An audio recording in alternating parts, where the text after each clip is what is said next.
mouse sees a dove, they say, "Where's my shotgun?" For those who want to know all about shooting down the doves, you're in luck. Our next guest is here to talk all about it. Dan Zarlenga is with the Missouri Department of Conservation. Good morning, Dan. Good morning, guys. How are you all today? First things first, we didn't even know Missouri had doves. Oh, yes. We have a very good dove population. And I know a little bit, a couple months ago, we talked on the show about our dove banding program that we do at Columbia Bottom in a number of areas. And so, again, to kind of recap some of that, we do this dove banding program where we put these captured doves, put the doves on their legs, and then when hunters harvest those doves, we can get that information back. That's kind of, this is how. When you say dove, we picture a white bird. Is that what we're talking about? No, these are mourning doves, so they're kind of more of a, they're a native Missouri bird, and they're kind of more of a gray, kind of a slate gray. They've got like really round heads and really long bills. And they make that soft cooing sound, which I guess those white doves do too. But so they're a native species, and so they're called a mourning dove. How big are they? I guess they're. Are they like a quail? Yeah, well, maybe a little smaller than that. Yeah. They're about 6 inches, I'm estimating. I had a dove's nest in my garage. Yeah, that's possible. Shot. No, Well, I not had to until leave it September there. 1st. I couldn't move them. I couldn't move it. Because they're under some type of... Well, yes, and you can't really move their nests or anything. Yes. By the time I realized there was a nest on top of my garage thing, it was too late. How much of a sport is it to shoot doves? It's actually pretty challenging because they fly very fast. They're just skittering around, and they can turn on a dime and all that. So it's pretty challenging to shoot them, and the action is usually pretty fast paced. So when they're like erupt up and fly, it's boom, boom, boom, boom, lots of shots. And a lot of dove hunters will tell you there's a lot of shots and few doves sometimes, but it's kind of an exciting sport. And even though there are a lot of doves out there, you may not be hitting a lot. Yeah. All right. Here's my question: how do you know it's a dove? I mean, because you can't shoot any bird, you have to shoot just a dove. Yeah, you want to focus on the doves, and you have to migratory bird waterfowl doves.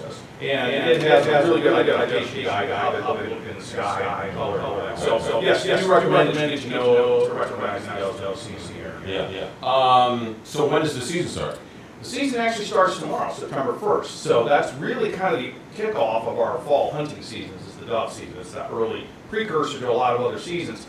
And one of the things that we recommend, again, getting back to your question, is that you go to wherever you plan to hunt and scout out ahead of time. So, day or two before, get out, kind of see where the birds are, and that'll help you identify if you know where they are. The layout of the land and the food sources and all that kind of stuff, and where you want to stage yourself. How long is the season? The season goes to November 29th. The action tends to be more in September, though. So that's where most people Are like the to birds go. flying? They're flying south for the winter? Well, we do get some migratory birds through here, and we do have some resident populations both. One of the things that helps with these bird concentrations is we have a number of areas that are specifically managed for doves, and they plant a lot of sunflowers. So earlier this summer, in some of our areas, with beautiful sunflowers, we brought a lot of people out to see those. And now those have gone to seed, and those provide food for doves. So it's twofold. They provide food for the doves, and they also are long and tall. They provide cover for hunters too.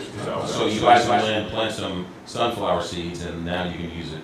You can do that, or you can go to a conservation area. We've got a number that are managed for doves. Columbia Bottom in Spanish Lake is one of them, north of St. Louis County. We've got several in St. Charles County. August State Bush Conservation Area, Weldon Spring Conservation Area, and then more northern St. Charles County, there's Marie Tenclaire. Do you need a dog to sort of flush the dogs out? Is this more like a dog? Yeah, you can use dogs to help you retrieve them and everything too. So yeah, that's perfectly permitted. How many are you allowed to hunt? Well, you can do a daily limit is 15, which means how much you can get in a day, and then the total possession you can have for the whole season is 45. What do you do after you harvest them, if you will? Well, and it's kind of it's more like a snack rather than a meal, but if you have enough of it's basically a little dollar recipe, and I haven't heard myself, so I told the best thing to do is wrap bacon and bake me up. Wrap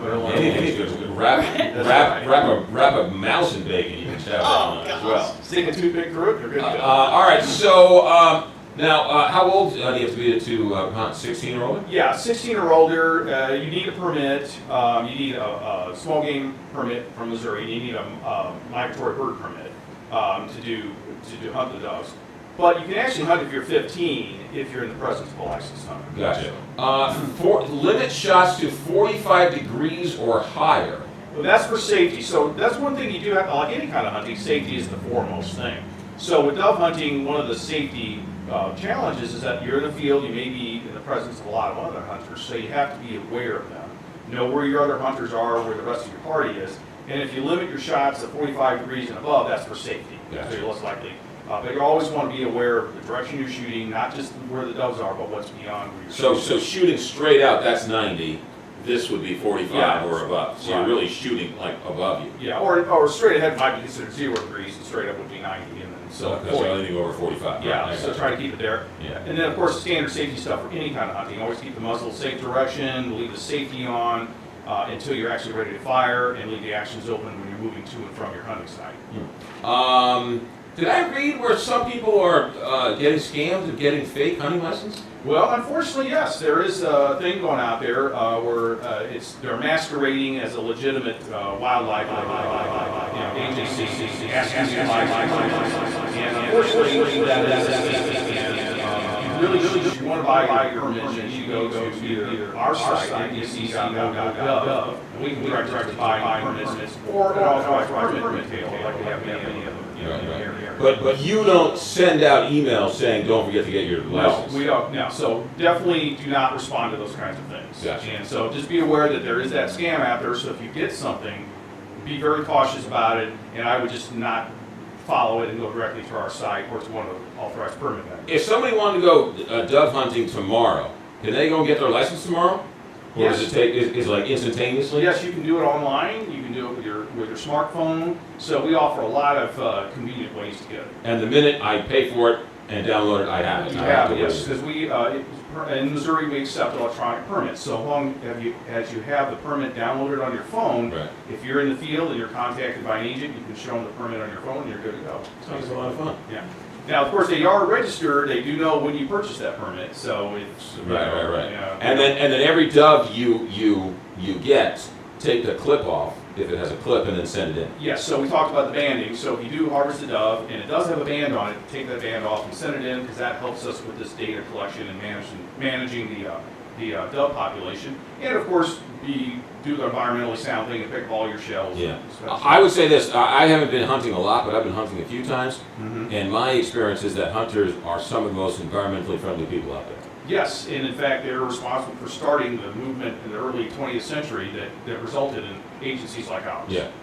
Dan Zarlenga, good stuff. The website to find out more. mdc.mo.gov. We've got links to different hunting seasons, or you can just type in dove hunting and you'll get what you need. 846, Big 550, KTRS. Is it time to replace?